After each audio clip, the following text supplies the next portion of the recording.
एक विषय अतिशय गंभीर आहे। जे बीडचे तुरुंग अधिकारी आहेत पेट्रस जोसेफ गायकवाड हे तिथं धर्मांतरणाचं काम करतायत। तिथं छत्रपती शिवाजी महाराजांची मूर्ती होती, तुकाराम महाराजांनी छत्रपती शिवाजी महाराजांची मूर्ती या तुरुंग अधिकाऱ्यांनी काढून टाकलेली आहे। गणपतीची एक मूर्ती होती ती काढून टाकलेली आहे। महामानव विश्वरत्न डॉक्टर बाबासाहेब आंबेडकर साहेबांचा फोटो आणि महात्मा गांधींचा फोटो तो काढून त्यांनी ज्या खोलीमध्ये कचरा टाकला जातो त्या खोलीमध्ये नेऊन टाकलेला आहे।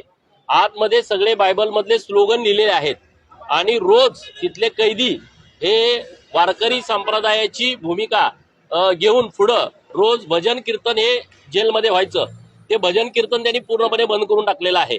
आणि सर्व तिथले जे कैदी आहेत त्यांना धर्मांतरण तुम्ही करा, तुम्हाला 1 लाख देतो 2 लाख देतो अशा पद्धतीची भूमिका ते त्या जेलमध्ये घेत आहेत।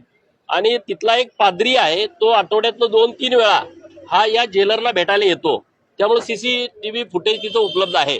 माननीय मुख्यमंत्री महोदयांच्याकडे मी मागणी केलेली आहे की या सगळ्या प्रकरणाची चौकशी करून या तुरुंग अधिकाऱ्याला बडतर्फ करावं, त्याच्यावरती गुन्हा दाखल करावा, अशा पद्धतीचं पत्र मी माननीय मुख्यमंत्री महोदयांना दिलंय।